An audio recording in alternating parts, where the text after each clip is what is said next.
प्रविष्टं विष्णुपाद अस्तुतरसतस्य श्रीमद् भक्ति वेदांत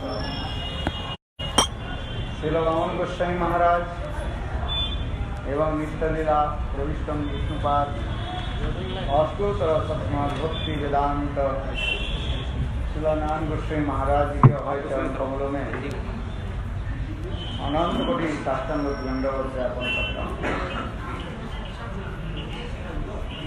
तत्पश्चात नित्यलीला प्रविष्टं विष्णुपाद अस्तुतरसतस्य श्रीमद् भक्ति वेदांत श्री नारायण गोस्वामी महाराज के भक्ति रथ श्रीधर गोस्वामी गोस्वामी महाराज एवं उपस्थित समस्त वैष्णव के चरण कमलों में मेरा यथार्थ अनुरोध प्रणाम के बाद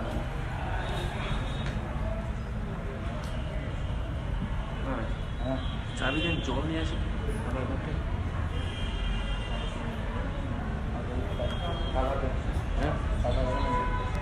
खुला है।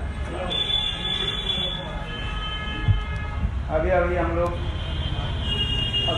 भावनात्मक नवद्वीप धाम परिक्रमा करके आ रहे हैं।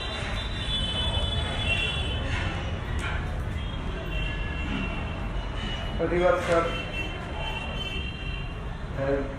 गुरुदेव के साथ नवद्वीप धाम हम परिक्रमा करते थे।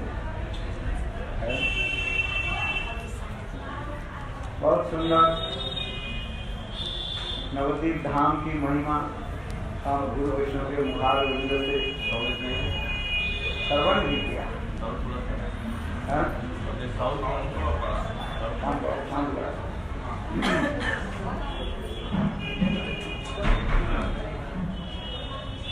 यह नवद्वीप धाम नवविधा भक्ति के तीर्थस्थान कहा जाता है। जैसे श्रीमद् भागवत में प्रहलाद महाराज जी ने नवविधा भक्ति के बारे में बताया। श्रवणम कीर्तनम विष्णु स्मरणम पाद सेवनम अर्चनम वंदनम दास सख आत्मनिवेदनम इति पुंसादिता विष्णु भक्ति से नव लक्षणा। प्रहलाद महाराज जी कहते हैं कि नवविधा भक्ति श्रवण कीर्तन स्मरण पाठस्मरण अर्चन वंदन दास सख आत्मनिवेदन। इसमें धाम परिक्रमा कहा जाता है। पाद सेवन में आता है। जिस प्रकार अम्बरीश महाराज एकादश इंद्रियों आदि के द्वारा भगवान की सेवा करते हैं। कितना इंद्रिया हमारे पंच कर्मेंद्रिय और पंच ज्ञानेंद्रिय चक्षु कर्ण नासिका जिह्वा त्वचा वाक् पाद पानी पाई समस्त और 10 हो गया और मन 11 इंद्रियों के द्वारा भगवान की सेवा करते हैं। पादु हरे क्षेत्र समर्पण। अम्बरीश महाराज अपने चरण के द्वारा पैर के द्वारा भगवान के तीर्थ स्थल को उन्होंने परिक्रमा करते थे। क्योंकि शास्त्र में लिखा है कि समस्त इंद्रियां यदि भगवत सेवा में नहीं लगे वो इंद्रियां के व्यर्थ है। आंख के कारण क्या है? इसलिए आंख हम भगवान दिए हैं। इसलिए आंख दिए लिंगान दर्शन दृश्य भगवान के श्रीविग्रह दर्शन करने के लिए। इसलिए ब्रजवासी भी करते हैं आगे लगे उसी आंखों में जिस दिन गोविंद दर्शन न पावे। आगे लगे उसी आंखों में जिस दिन गोविंद दर्शन न पावे। ब्रजगोपी आदि कहते हैं उस आंख में झुलस जाए जिसे हम गोविंद के दर्शन श्रीमान भागवत में वर्णन होते जा रहे बरहाट कर देना है ना। जिस आंख के द्वारा हम भगवान के दर्शन नहीं करते हैं वो आंख कैसे है? नक्षत्रपट में रंजित मोहित पंखा के भांति। जैसे चित्रपट में हम मोहित पंखा लगाते ड्रॉ करते हैं, अंकन करते हैं, उसमें मोहित पंखा में क्या आंखों की भांति साइज होता है। ठीक उसी प्रकार जिस आंखों के द्वारा हम भगवान की विग्रह नहीं दर्शन पाते वो आंख क्या है? बेकार है। इसमें कहा जाता है आंखों की कार्य क्या है? भगवत विग्रह दर्शन। पैर का काम क्या है? भगवान की तीर्थ स्थल, भगवान की सुंदर अपराधिक दिव्य रमणीय लीला ललाम भूमि को परिक्रमा करना। इसमें श्रीमद् भागवत में वर्णन होते जा रही जो पैर के द्वारा भगवान की लीला भूमि को परिक्रमा नहीं करते हैं वो पैर क्या है? बेकार है। अगले जन्म में भगवान उसको पैर नहीं देंगे, क्या दे देंगे? बुरा भगवान कहेंगे कि तुमको मैं मनुष्य जन्म दिया और पैर भी इतने सुंदर दे दिया, चलने की शक्ति भी दे दिया और तुमने उस पैर के क्या किया? भगवत सेवा में नहीं है? भगवत सेवा में नहीं अपव्यवहार किया। पैर के द्वारा भगवान की तीर्थ स्थल में तुम परिक्रमा नहीं। इसे तीर्थ सेवनम एक पाद सेवनम की अर्थ होता है भगवान की लीला भूमि परिक्रमा। लीला भूमि का इससे नवद्वीप जितने भी धाम है सर्वश्रेष्ठ धाम नवद्वीप धाम का है। नवद्वीप धाम ध्रुव बने नहीं आ। नवद्वीप ऐसे अपूर्व धाम है ये त्रिभुवन में नहीं है। नवद्वीप धाम परिक्रमा सबसे करना चाहिए। धाम परिक्रमा की विधि भी दिखाया हमारे नित्यानंद प्रभु जीव को स्वयं बात के लेकर के धाम परिक्रमा कराया। और नित्यानंद तत्व क्या है? क्या तत्व है? धाम तत्व। बलदेव प्रभु के तत्व कहा जाता है धाम तत्व दिखाई। स्वयं ही धाम के स्वरूप मानो बलदेव प्रभु और नित्यानंद प्रभु और वह नित्यानंद प्रभु स्वयं नवद्वीप धाम के महात्मा जीव गोस्वामी बात को श्रवण कराया। और बलदेव प्रभु तत्व क्या है? गुरु तत्व, अखंड गुरु तत्व है। गुरु तत्व गुरु ही स्वयं जो है धाम के बारे में बता रहे हैं। अर्थात बलदेव प्रभु यानी नित्यानंद प्रभु जीव गोस्वामी के धाम के बारे में बताया। यह नवद्वीप धाम की विशेष वैशिष्ट है। जिस प्रकार कृष्ण नाम कृष्ण धाम करे अपराधी विचार है। कृष्ण नाम और कृष्ण धाम क्या अपराध के विचार करते हैं और गौर नित्यानंद नहीं इसो विचार। कृष्ण नाम करे अपराधी विचार नाम लइए अपराधी ना है विकार। गौर नित्यानंद निर्णय कोई सब विचार नाम ले प्रेम दैन भय श्रुधार बोलो वृंदावन बिहारी लाल की जय जय श्री राम बोलो नवद्वीप धाम की जय। नवद्वीप नाम सुनते ही आपके हृदय में कितना आनंद होता है कि नहीं? बहुत ज्यादा होता है। बोले वृंदावन धाम व कृष्ण नाम अपराध के विचार में 10 प्रकार अपराध दिखाए। जिस प्रकार 10 प्रकार नाम अपराध है, उसी प्रकार 10 प्रकार धाम अपराध है। पहले सुनो धाम अपराध के बारे में सुनो। कितने प्रकार के धाम अपराध है? 10 प्रकार है। पहले धाम अपराध क्या है? जैसे नाम अपराध में कहा गया क्या? सतांग निंदा है। दंडवत महाराज है।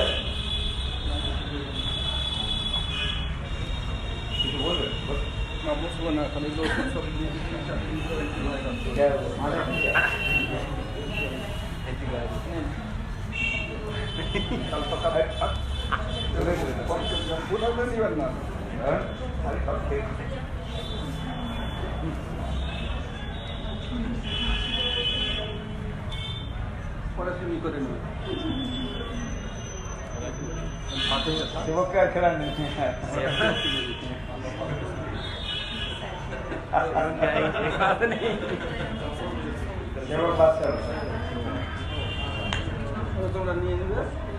सकाल विकाल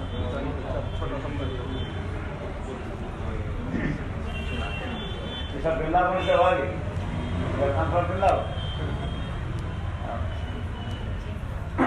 हाँ, मैंने जिस प्रकार बताया 10 प्रकार नाम अपराध, उसी प्रकार 10 प्रकार धाम अपराध विचार करना। नाम अपराध में पहले क्या होता है? सतांग निंदा। कभी संत महात्मा निंदा न करें। ठीक उसी प्रकार धाम में रहने वाली जगत के रहने वाले व्यक्ति को भी निंदा करना नहीं चाहिए। धामवास भक्तिमान ठाकुर क्या कीर्तन करते हैं? धामवासी जने प्रणति कोरिया मागिब कृपा देश। धामवासी जने प्रणति कोरिया मागिब कृपा देश। धामवासी जने प्रणति कोरिया मागिब कृपा देश। अरे गौरा राजा जने भेद ना देखी बाप।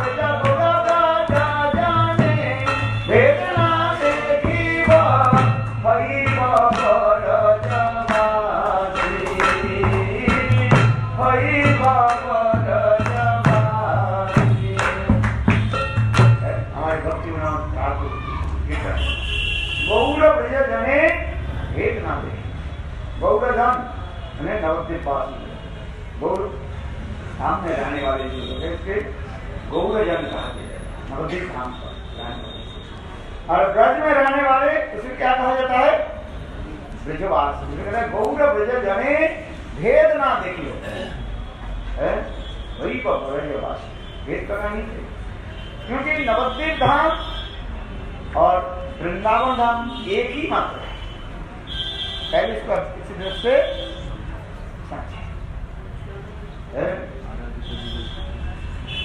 गौर ब्रज जने भेद ना देखी वो वही ब्रजवास।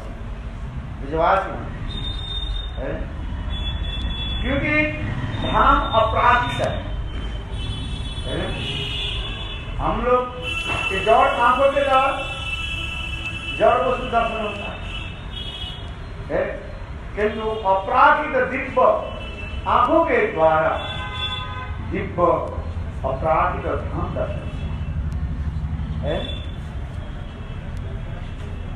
इसलिए कहा जाता है धाम दर्शन करने के लिए क्या चाहिए? दिव्य नेत्र चाहिए। इसलिए हरि कथा माध्यम के द्वारा ही धाम दर्शन होता। इसलिए प्रभुपाद लिखते हैं आंखों के द्वारा भगवत दर्शन, कानों के द्वारा श्रवण,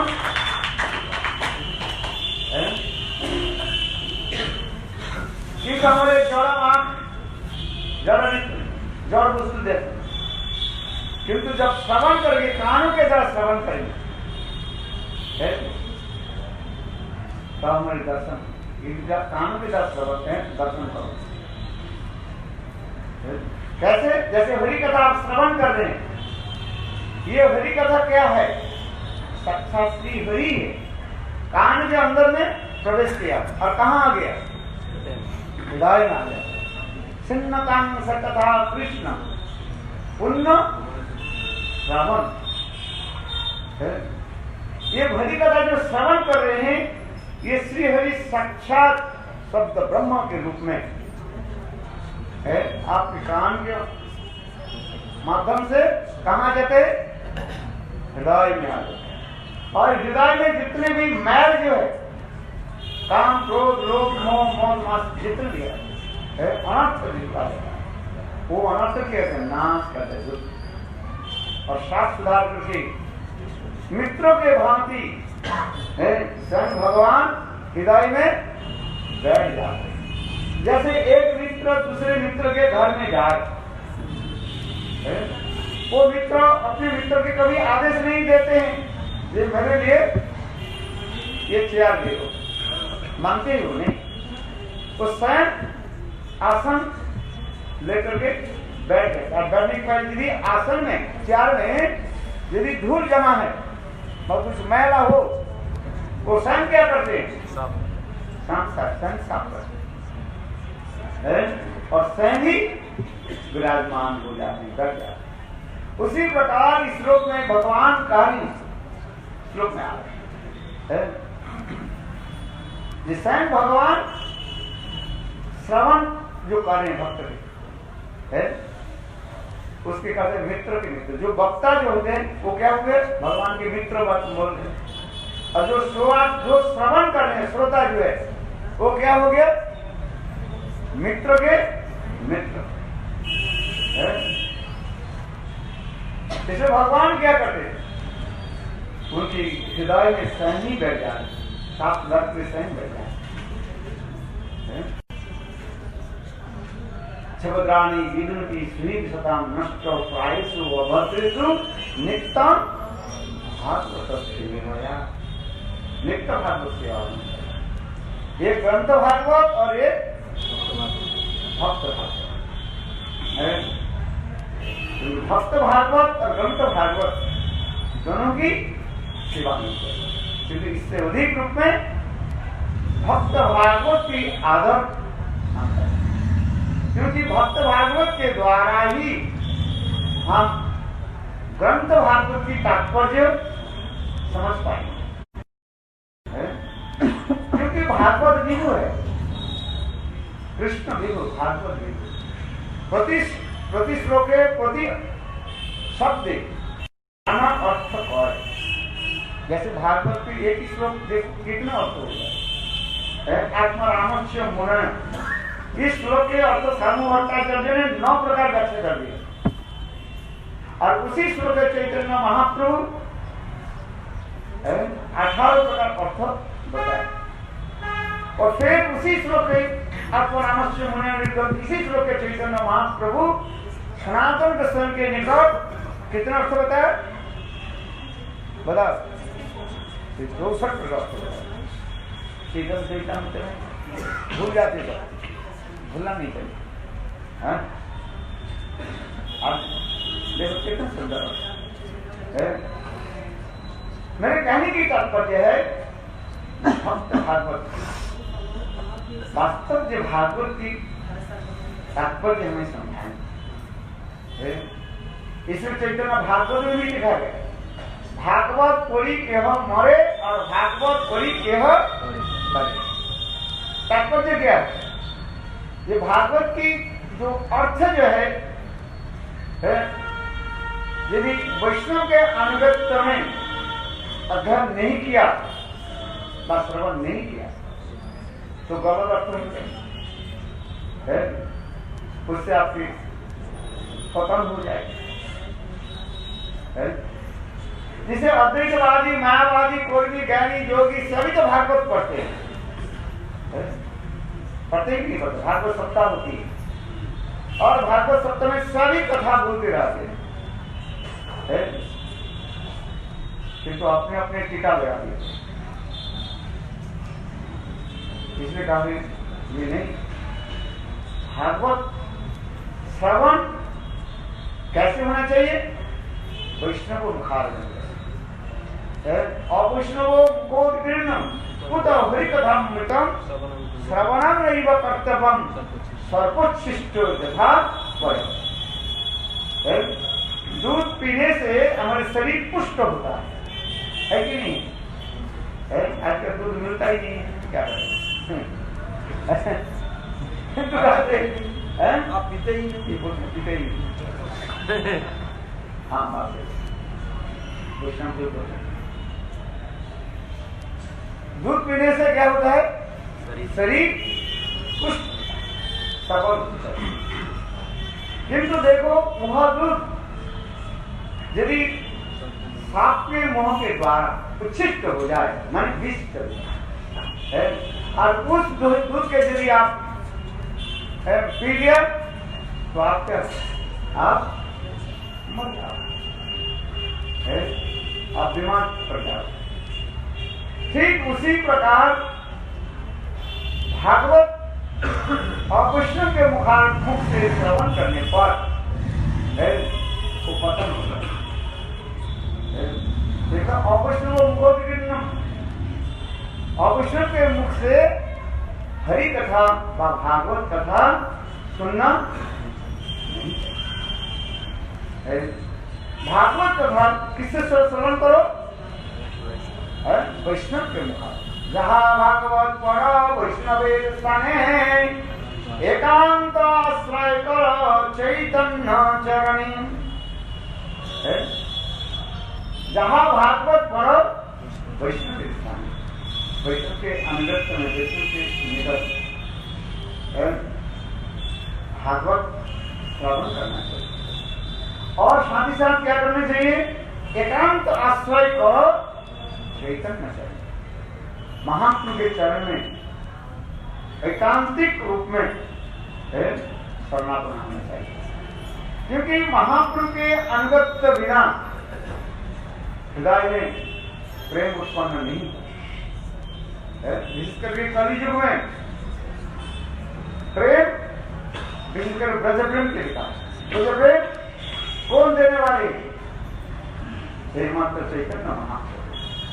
महाप्रभु स्वयं कहा, चैतन्य चेतामृत क्या कहा? आमा बिना ब्रज प्रेम नहीं अन्य जीते।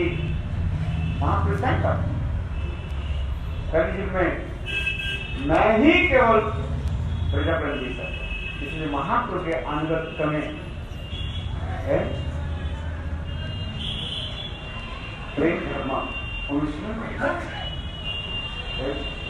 अभी हम जो नवद्वीप धाम परिक्रमा की, जिससे मैंने पहले बताया, धाम के अपराध को विचार करना चाहिए, नाम के अपराध विचार नहीं चाहिए, किंतु गौर नित्यानंद नहीं ये सब विचार।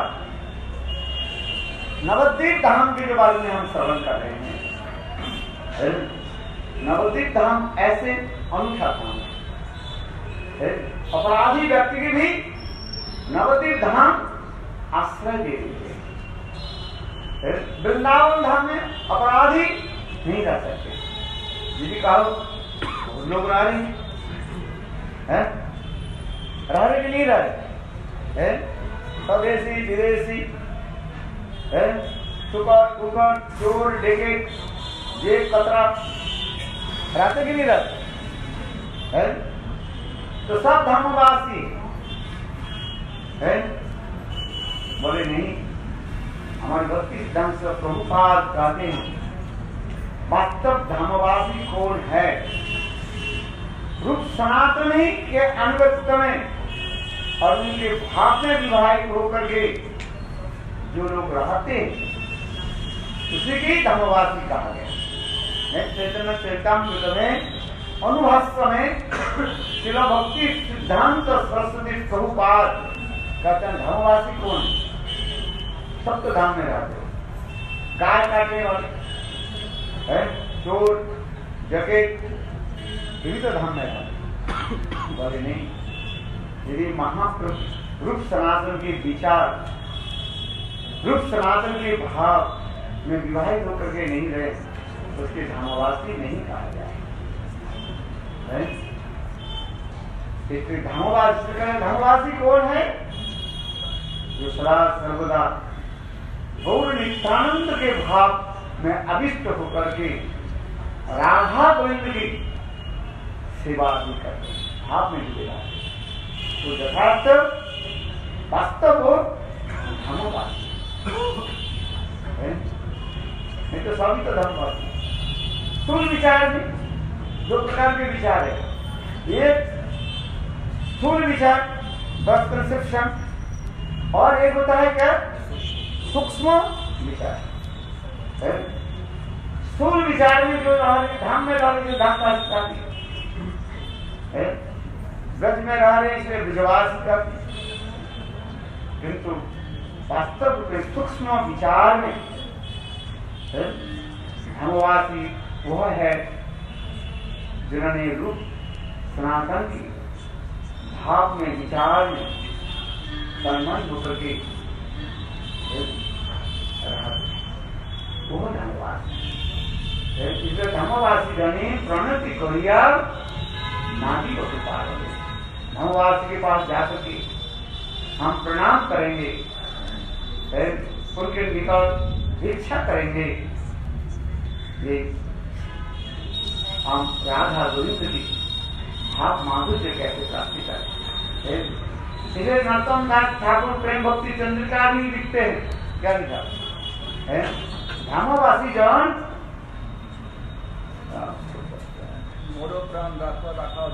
देखाओ सिद्धार्था। ठीक है, हे धर्मवासी जन, मुझे राधा गोविंद की लीला माधुर्य के दर्शन करा करके मेरे प्राण को रक्षा किया। इतने सुंदर सुंदर नरोत्तम दास ठाकुर की भी बंगला कीर्तन थी। ये ब्रजधाम के साधन में धाम नहीं, अपराध दिव्य धाम। ये ब्रजधाम को प्राप्ति करने के लिए नवद्वीप धाम का आश्रय करना पड़ेगा। क्यों? साधक के हृदय में अनेकों प्रकार अपराध अभी रहते हैं। इस अपराध को नष्ट करने के लिए, दूर करने के लिए पहले कहां पर जाना पड़ेगा? नवद्वीप धाम। देखो, जिन लोगों ने अपराध किया सभी लोग कहां गए? नवद्वीप धाम। और नवद्वीप धाम में जाकर के नवद्वीप चंद्र आराधना की और नवद्वीप चंद्र यानी गौरीशंकर की कृपा से उन लोग के सारे अपराध नाश हो गए। ब्रह्मा जी ब्रज लीला में कृष्ण के बछड़े और ग्वाल बालक के चोरी किया, गोवत्स का लीला वर्णन है। अंत में ब्रह्मा जी के प्रति ने विश्वास नहीं, ये कृष्ण स्वयं भगवान है। अंत में ब्रह्मा जी सब स्तुतियां उच्चारित है, ब्रह्मस्तुति जो कहा है, न विद्यते अब्रपुषे है। 40 श्लोकों के द्वारा उन्होंने कृष्ण की स्तुति अधिकार चतुर्मुख करना है। फिर कृष्ण प्रसन्न हुए कि नहीं हुए उनके भी पता नहीं लगा। टीकाकारों ने इतना ही तो कहा दिया, ये अहोभाष महोभाष जब श्लोक कहने लगे ब्रह्मा जी के कृष्ण तब थोड़ा बहुत मंद मुस्कान करके उनकी तरफ देखा तो ब्रह्मा जी विचार करने लगे ये कृष्ण मेरे प्रति प्रसन्न हो गए। तो उस समय ब्रह्मा जी ने किया कि जल्दी जल्दी कृष्ण के परिक्रमा करके चल दिया। कितने बार परिक्रमा करना चाहिए? मंदिर परिक्रमा कितना बार होना चाहिए? 5 बार, 6 बार, 3 बार, 4 बार, 4 बार होना चाहिए। ब्रह्मा जी भी 3 बार परिक्रमा की, 4 बार नहीं कर नहीं पाए। क्यों? इतने जल्दी कर दिया। कृष्णा चक्रवर्ती टीका में लिखते हैं 10 बार जल्दी करके चले जाते। क्यों? कहीं प्रश्न पूछ दे और कुछ कर दे, इसलिए जल्दी निकालना है। जैसे देखो, आप विदेश में जाते हो ना, जो लोग विदेश में आते हैं जाते हैं, ज्यादा इमिग्रेशन ऑफिस के ऑफिसर के साथ छेड़खानी मत करो, बात मत बताओ। वो जितना बोले उतना ही उत्तर दे करके और जल्दी जल्दी स्टैंप लगा दिया तुम्हारे पासपोर्ट और पीछे घूम करके मत दे दो। ज्यादा उनके साथ बात मत करो। ये सब तक पता है, करना नहीं चाहिए। और तो देखो तुम्हारे लोग चक्का छुड़ा देंगे फिर, है कि नहीं है? अनुभव है, सत्य अनुभव है। हम लोग भी अनुभव कभी भी होता है नहीं। राज कर्मचारी के साथ कभी हंसी मजाक अथवा बहस करना नहीं चाहिए। जितना हो गया छोटी चल रहा है, जल्दी आओ, क्या जरूरत है झंझट में पड़ने की? इसलिए ब्रह्मा जी भी विचार करने लगे। कृष्ण जब मंद मुस्कान करके उनके प्रति दृष्टिपात कर दिया, देख लिया, तो बोले ब्रह्मा जी प्रसन्न थे, कृष्ण प्रसन्न हुए। इसलिए ब्रह्मा जी ने जल्दी जल्दी कृष्ण के परिक्रमा किया। कितने परिक्रमा किया? 3 बार। त्रिविधता लिखा है, 3 बार परिक्रमा करके 4 बार होना चाहिए, क्योंकि गिनने में भूल गए और जल्दी भी चले भाई। फिर आप पूछे कुछ है तो उल्टा सीधा हो जाए। जैसे महाराज जी भी बता रहे, ये जमवार्जुन भंजन के जिला में और मणिग्री अपने जब स्वरूप की प्राप्ति किया और प्राप्ति करके कृष्ण के भी 3 बार परिक्रमा करके, परिक्रमा तो 4 बार होना चाहिए चतुर्विध, किंतु कभी कभी ऐसे। वही ब्रह्मा जी बाद में विचार करने लगे, ये कृष्ण मेरे प्रति वास्तव में प्रसन्न हुए कि नहीं, मेरा अपराध नष्ट हो गया कि नहीं, उसके मन में संशय आया। इसलिए ब्रह्मा जी ने जैसी विचार किया, वही कृष्ण के दिव्य अपराधिक अभिन्न वृंदावन धाम, नवद्वीप धाम,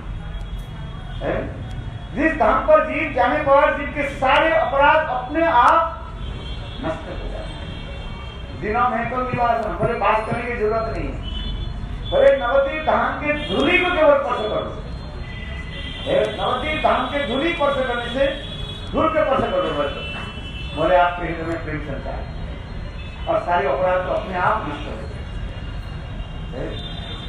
क्योंकि नवद्वीप धाम ऐसे दिव्य अलौकिक धाम है जिस पर जाने पर भी इसके सारे अपराध अपने आप नष्ट हो जाते।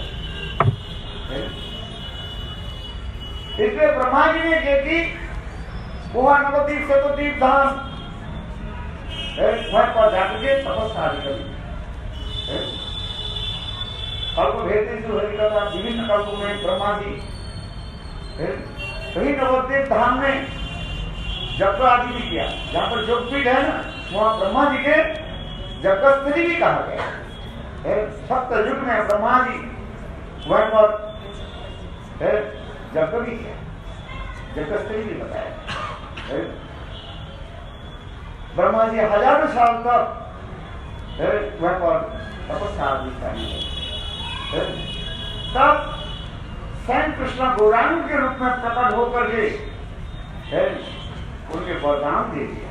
क्या ब्रह्मा जी, मेरे दिव्य अपराधिक धाम है नवद्वीप धाम, इस नवद्वीप धाम में कोई एक बार आ जाए स्पर्श करे, उनके सारे अपराध अपने आप नष्ट हो गए। हमारे सब अपराध मैं प्रसन्न हो गया। तब उसमें ब्रह्मा जी ने यह बात बताया, प्रभु आप प्रसन्न हो गए, आप उस सेवा हमें प्रदान करें, क्योंकि सेवा के द्वारा ही फल प्राप्ति होता है। बिना सेवा से फल प्राप्ति कोई होता है। सेवा कर, धाम में गए और सेवा कुछ नहीं किया, खा पी करके आगे, तो आपको क्या होगा? भार बढ़ गया, भार नहीं और ऋण हो जाएगा। इसलिए कहते हैं धाम में जाए, धाम में कुछ सेवा, धाम सेवा करना चाहिए। धाम सेवा करो, मथुरा, वृंदावन, गोवर्धन, कहीं भी जाए, कंजूसी मत बनो, सब जगह में थोड़ी थोड़ी सेवा करना चाहिए। धाम सेवा करना, नहीं तो तुम अपने खा पी करके आ गए, तो भाई बहुत चालाक, एक भी पैसा मैंने नहीं दिया, दान चांद की कथा सुनाए ना, इसलिए मैंने अरे दान चांद की तो ये भी सब दान चांद के जैसे ऐसे मत करो, कंजूसी मत करो। ये लोग नहीं जानते, नहीं जाने ना, सिलीगुड़ी बोले थे, सिलीगुड़ी तो बोले थे, सिलीगुड़ी में दिल्ली में आपने पूछा था। अच्छा चलो बोल देते हैं, ये बताया ये बोल रहे सिलीगुड़ी। एक कंजूस व्यक्ति था, कंजूस और जमाया, वो कभी किसी को दान देता ही नहीं था। दान तो देना की बात क्या है, वो कभी अपने के लिए भी एक पैसा खर्च नहीं करते थे। फाटा फूटा कपड़ा पहन करके रहता, मैला कपड़ा पहन करके रहता। उनके पास अपना धन था, फिर कभी एक पैसा किसी को अपने हाथ से नहीं देते थे, ना कुछ करते थे, ना खाते थे, ना खिलाते। इसलिए लोग उससे क्या कहते थे? दान चांद। वहां से दान तो नहीं करते, इसलिए लोग से कहा गया क्या? दान चांद। जैसे मूर्ख व्यक्ति के क्या कहा जाता? ओ आप तो बहुत बड़े पंडित हो। मूर्ख व्यक्ति के पंडित कहना ये क्या है? उनकी उपहास। आप बड़े पंडित हो, मैं आप पंडित नहीं, मूर्ख। उसके डायरेक्ट कहा जाए तो मूर्ख हो, उसके कष्ट होगा। ये जो उसको क्या कैसे कहा जाता है? अहो तुम तो बड़े पंडित हो। तो इसीलिए उसके लोग क्या कहते थे? दान तो नहीं करता था, फिर क्या नाम रखा? दान चांद। दाल चांद नहीं, दान चांद। ऐसे एक दिन गंगा स्नान के समय आ गया। गंगा स्नान करते लोग जाते हैं ना, गंगा सागर है, और संक्रांति में समय गंगा स्नान होता है। गंगा स्नान के समय आगे तो उनके पत्नी बोले देखो एक काम करो, गंगा स्नान करके आप बड़े गंगा स्नान क्या करें? जैसे लोग कहते हैं ना, क्या कहते हैं? मन सच्चा तो भक्ति में गंगा, मन चड्डा तो चतुर्थ में। जो जाना नहीं चाहते वही बोलता रहता है। वो कथा तो उधर रविदास के लिए था, वही कथा जो है वास्तव ये कथा जो प्रभात है वो रविदास एक मुसलमान थे, उसके लिए कथा है, किंतु हम उसके लिए अपने के लिए हम प्रयोग करते हैं। मन चंगा तो प्रकृति में करना है। चलो तो बार बार इसी कर, किंतु उसके पुत्री बार बार बोले नहीं जाओ गंगा स्नान करके आओ, आज अच्छा पवित्र दिन है, समस्त पाप धुल जाए। पुत्री बार बार कहने पर चल पड़े और गए। उनके घर से गंगा कितनी दूर है? 25 किलोमीटर। कितना? 25 किलोमीटर पैदल बदल गए। रिक्शा कुछ है, पैसा खर्च होगा, पैदल बदल जो है। और पैसे भी एक भी पैसा अपने जेब में नहीं रखते थे, क्योंकि कहीं अचानक कहीं खर्च ना हो जाए, जिसमें पैसे रखना ही नहीं है। एक तो कुर्ता पहनते ही नहीं थे, बनियान पहनते थे, बनियान में पकड़ चोरी होता है। आजकल तो बनियान में घर पकड़ होता है ना, उसमें भी है। अरे आजकल जपमाला भी आ गया, उसमें भी पैसा रखते हैं। किंतु दान काम ऐसे थे, बिल्कुल पवित्र, एक भी पैसा नहीं। चलते चलते चले गए 25 किलोमीटर पैदल बदल गए गंगा स्नान करने, और देखा गंगा की दोनों तट पर लोग स्नान कर रहे। विचार करने लगे, देखो जहाँ भीड़ भटका है उधर जाना नहीं चाहिए, क्योंकि अपना लोग आ जाएंगे, मांगेंगे पैसा दो पैसा दो। इसलिए उन्होंने किया कि थोड़ी गंगा से थोड़ा घाट से दूर हट करके चले गए। कहाँ? यहाँ पर मुर्दा जलाने वाले स्थान होता है, मुर्दा जलाते हैं ना, है वहाँ पर शमशान घाट, वहीं पर देखा तो वहीं पर बिल्कुल सन्नाटा पड़ा हुआ था, है कोई एक व्यक्ति भी नहीं है। बड़ी ये स्थान अच्छा है। यहाँ पर घाट में स्नान करके बाद डुबकी लगा करके जल्दी बचल गए। भाई जहाँ उधार के गए 2-4 कुत्ता भी उसको घेर लिए, कुत्ता भी घेर, किसी प्रकार से कुत्ते से बच करके गंगा में जल में स्नान कर किया। एक डुबकी लगाए, दूसरी डुबकी, तीसरी डुबकी लगा करके जब उठे देख ब्राह्मण प्रकट हो गए।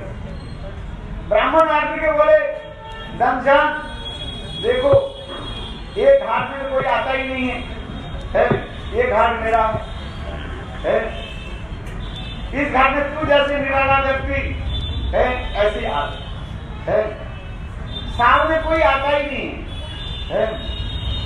आज तो बहुत सौभाग्य है, तो आज थोड़ा दाम दे। दामचांद बोले मैं तो दाम देती ही। अरे थोड़ा कोई बात नहीं है, 11,000 रुपये दे दो। कितने? 11,000। अरे नहीं मैं, अच्छा ठीक है कोई बात नहीं, 1100 रुपया दे। 1100 रुपया कहाँ से दे? अच्छा नहीं 11 रुपया दे। अरे नहीं दाम दे। ब्राह्मण तो उसके पीछे इतने पड़ गया, वो बोले नहीं। ब्राह्मण देखा ये तो देने वाला नहीं है, तो ब्राह्मण क्या बोले, जो देने वाला नहीं तो ये काम कर, है ले करके जाओ। क्या करके ले जाओ? ले करके जाओ। बोले क्या ले करके जाओ? दान देना नहीं है तो ले करके जाओ। क्या ले करके जाओगे? अरे उधार ले करके जाओ। उधार तो ले सकते कि नहीं सकते? अभी तुम्हारे पास पैसा नहीं है, वो कार्ड होता है ना, क्या होता है, ये डेबिट कार्ड होता है, ये क्रेडिट कार्ड। पैसा नहीं है तो उसमें कार्ड भी आप खरीद सकते हो। कौन सा कार्ड भी खरीद सकते हो? क्रेडिट कार्ड है। 3 महीने बाद दे देंगे। तो दामचांद बोले अच्छा उधार, अच्छा ठीक है। दामचांद भी देगा तो ब्राह्मण जब छोड़ने वाला नहीं है, ये बिल्कुल तो चूके भांति पकड़ पड़े। जू सकते हो है? दामचांद बोले अच्छा ठीक है, एक पैसा दाम दे। कितना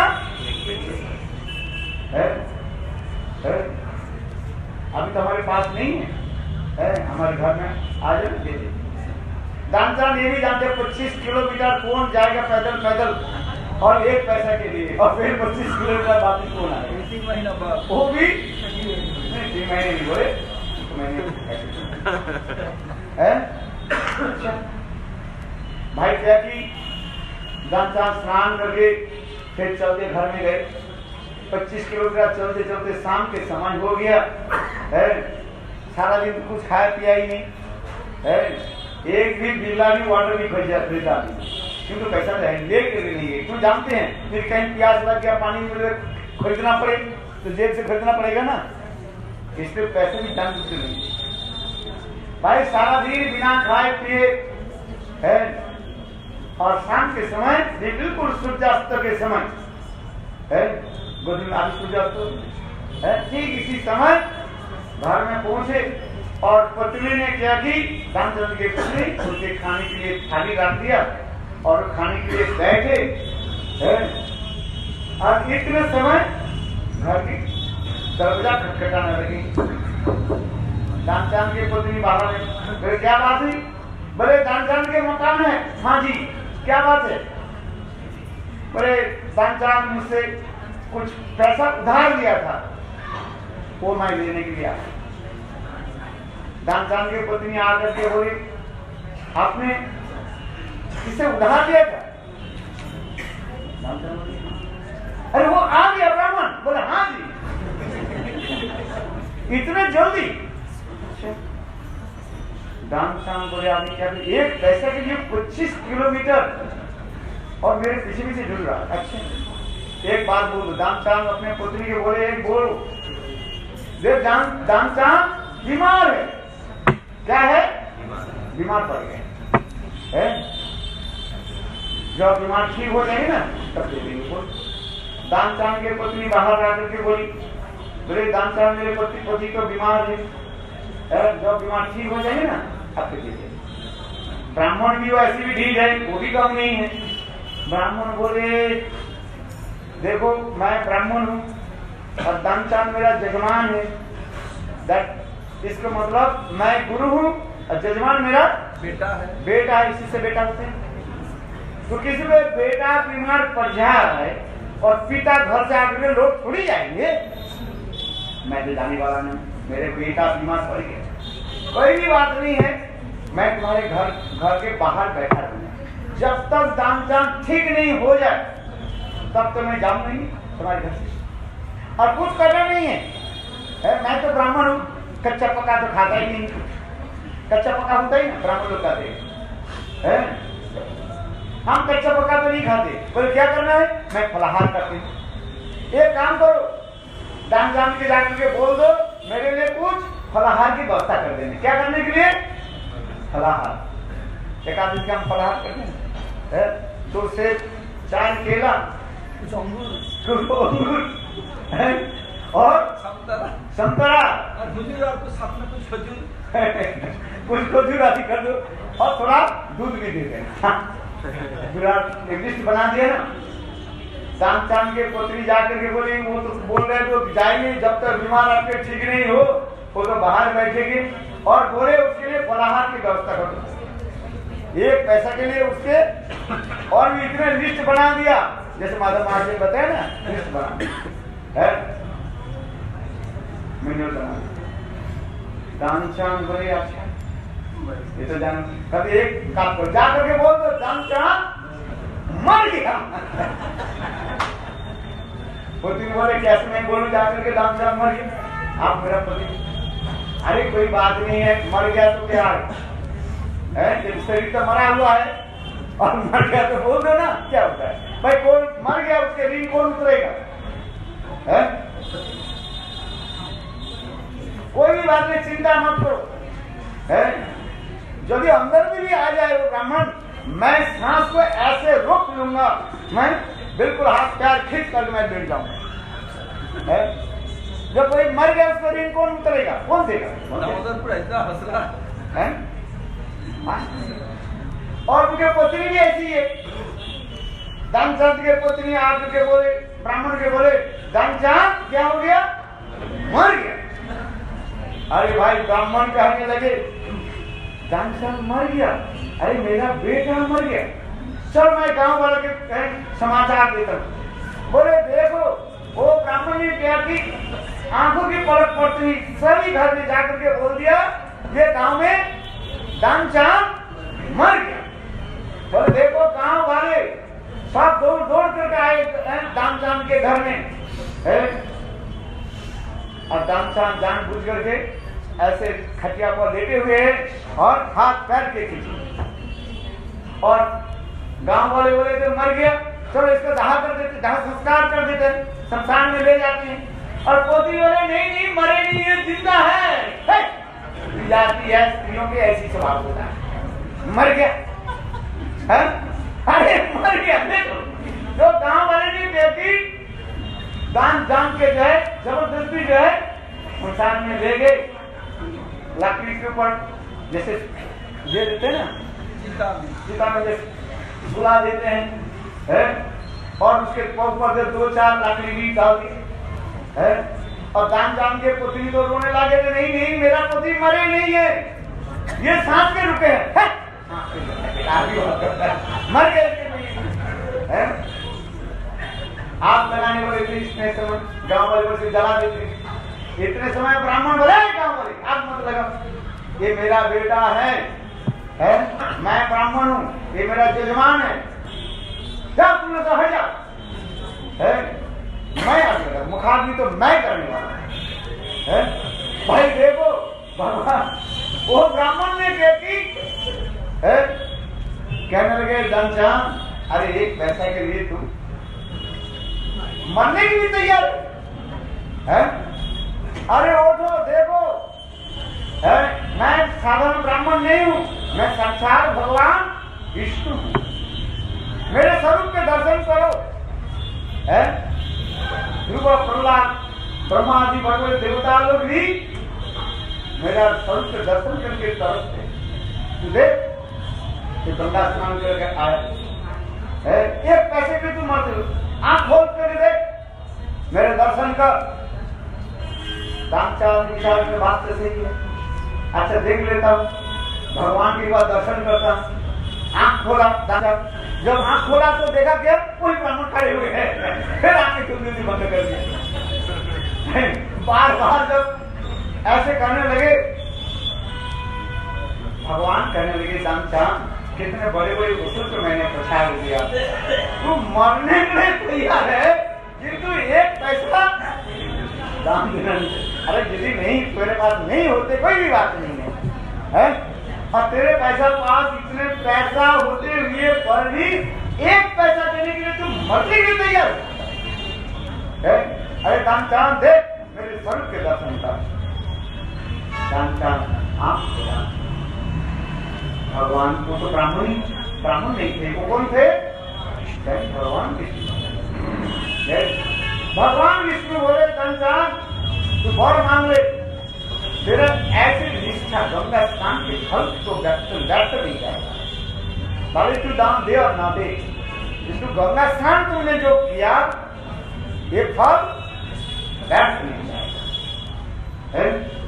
फल नहीं, वर मांगे जो वर मांगना है। दामचांद ने क्या वर मांगा?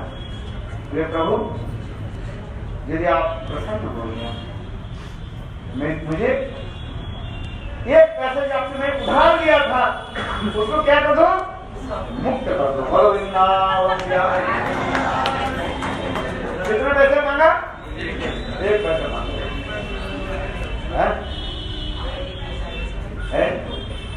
देखो महाराज जी, ये जितना लोग गंगा स्नान किए थे और दान भी दिए थे, उन लोगों को तो भगवत दर्शन हुआ नहीं यार, दामचांद भगवत दर्शन हो गया, तो ये सुन के तो लोग दान और नहीं देंगे। दामचांद ये बोल रहे हैं जितने लोग तो गंगा स्नान किए उनके भगवत दर्शन नहीं हुआ। गंगा स्नान तो करना चाहिए, पवित्र पुत्र के गंगा स्नान कर। जो अपराधी है वैष्णव लंगिया जई गंगा स्नान करे, पतित पावनी गंगा करे, उलटे ना देखे। चैतन्य भागवत में वैष्णव लंगिया जी गंगा स्नान करे। वैष्णव लंगिया शब्द का अर्थ होता है वैष्णव के चरण में कोई अपराध किया, संत महात्मा ने निंदा किया, गंगा स्नान करेंगे, गंगा स्नान के फल प्राप्त नहीं होना, गंगा जी उसके कृपा करते हैं। चैतन्य भागवत में आ रहे, मैं नहीं कर वैष्णव लंगिया जई गंगा स्नान करे, पतित पावनी गंगा तारे, उलटे ना देखे। यदि आपके हृदय में वैष्णव अपराध है, इस जगत के लिए कितने जगत भी हो सकता है, तो गंगा देवी अब कृपा नहीं करे। बार बार गंगा स्तुति आदि करके जब प्रणाम करेंगे तब गंगा देवी प्रसन्न हो करके तब गंगा स्नान के फल खाते हैं। जैसे अजामिल की कथा हम बताते हैं, अजामिल अपने बेटा के नाम रख दिए गए नारायण, पर पहली दिन जो बेटा के नाम रखा उसी दिन उससे सारे पाप नष्ट हो गए। बोले कैसे हो गया? बोले अजामिल तो पापी थे, बात ये सब है, किंतु अजामिल जीवन में कभी वैष्णव अपराध नहीं किया, इसलिए उनके नामहास हो गया। आप समझे, जो लोग गंगा स्नान करते हैं यदि उनके गंगा दर्शन नहीं हुआ तो समझना चाहिए उनके हृदय में क्या है? वैष्णव अपराध है, इसलिए गंगा देवी कृपा नहीं किया।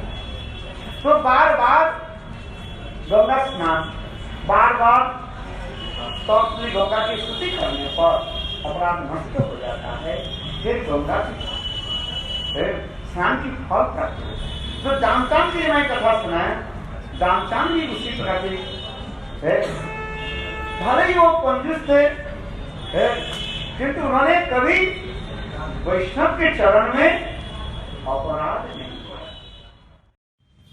इसको विचार कीजिए, कहीं भी तात्पर्य है जिसको श्रीपाद कहें अपराध रहे फल करते नहीं होता। कौन सा अपराध? वैष्णव अपराध के लिए है।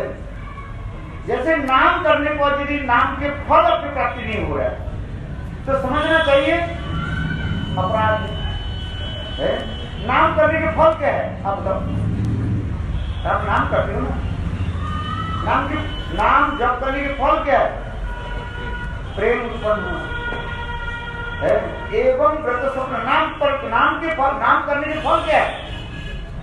प्रेम उत्पन्न। तदस्म सारम निदम पतितम जब विद्यमाने हरिनाम देव, भागवत की श्लोक है। ये नाम करने के करते करते यदि हमारे हृदय में प्रेम उत्पन्न नहीं हुआ तो क्या समझना चाहिए? हमारे हृदय में ताते जन अपराध प्रचुर कृष्ण नाम से नाम अंकुर। बहुबार रॉय यदि कृष्ण नाम, बहुबार रॉय यदि कृष्ण नाम, अनेक बार नाम ले रहे, नाम तो करते जा रहे हैं, किंतु नाम के फल क्या है? प्रेम उत्पन्न नहीं हो रहा है। तब क्या समझना चाहिए? हमारे हृदय में अपराध है। चैतन्य चरितामृत में लिख रहे है। और श्रीमद् भागवत में ये श्लोक भी है, ये श्लोक भी याद करो। कौन सा श्लोक? सदस्म सारम निजम गतिगम जगृज्यमाने हरिनाम देवी। विद्यते, यदि नाम करते करते आपके हृदय द्रवीभूत नहीं हुआ और प्रेम की कोई लक्षण नहीं हुआ तो क्या समझना चाहिए? या हमारे हृदय में ना कि कितने जन्म के अपराध, मैं अपराधी है। इसमें क्या करना चाहिए? मैं बार बार पुनः पुनः नाम ग्रहण करते करते यही नाम प्रभु के कृपा से ही हमारे सारे अपराध दूर है। इसलिए बहुबार यदि लय कृष्ण नाम तथापि ना है प्रेम और उद्गम, अनेक बार नाम लेते जा रहे हैं किंतु प्रेम के कोई लक्षण आपके हृदय में नहीं दिखाई नहीं पड़ रहे है। प्रेम के लक्षण क्या है? तदस्मसारम क्या बोले? एवं प्रणाम जतानुरागो दुदुति उच्चई हसोति अभो रोदोति रोदो गायन माधव नित्यति लोकवाच। ये प्रेम के लक्षण बता रहे हैं। कभी हंसेगा नाम करते करते, हा हा हा हा तो हंसेगा, कभी रोते रहेगा, कभी धूल पर लूट पोट खाएंगे। एवं सप्र नाम कृत्वा जतानुरागो दुदुति उच्चई हसोति अभो रोदोति रोदि गायन माधव नित्यति लोकवाच। हम लोग कहते इसके प्रेम उत्पन्न हो, किंतु शास्त्र में लिखा है प्रेम उत्पन्न होने से उसका लक्षण क्या है? ये लक्षण क्या क्या श्लोक? सिन्नम सुभद्राणी रथांगपाणी जन्मानी कर्माणी जानी चलोगे। अपराध दूर करने के लिए क्या करना पड़ेगा? बार बार वही नाम के द्वारा ही सारे अपराध नाम और कोई उपाय नहीं कि कभी करे नाम बिना नहीं और धर्म सर्वसत्य यही सार मानना। कभी काल में और कोई उपाय नहीं है। एक ही उपाय क्या है? हरि नाम, हरे कृष्णा कृष्णा कृष्णा कृष्णा हरे हरे, हरे राम राम राम हरे हरे। जैसे प्रभु जी ने कहा गंगा स्नान तो हम लोग सभी करते, नवद्वीप में जाकर 3 बार स्नान करते हैं, आसमान करे और स्नान करते, तो प्रेम उत्पन्न नहीं हुआ। पर गंगा जी के प्राप्ति, गंगा जी की कृपा प्राप्ति नहीं हुई तो क्या समझना चाहिए अपने को? हृदय में ना कि कितने जन्म की अपराध है। इस जन्म के अपराध तो है ही है कि नहीं है, पिछले जन्म की अपराध है। इसमें क्या करना चाहिए? गंगा स्तुति करो और नाम करो, गंगा स्तुति करो। तब गंगा देवी प्रसन्न होकर के हम अपने स्वरूप प्रकाश कराएंगे, तब गंगा के दर्शन होगा, भगवत दर्शन होगा।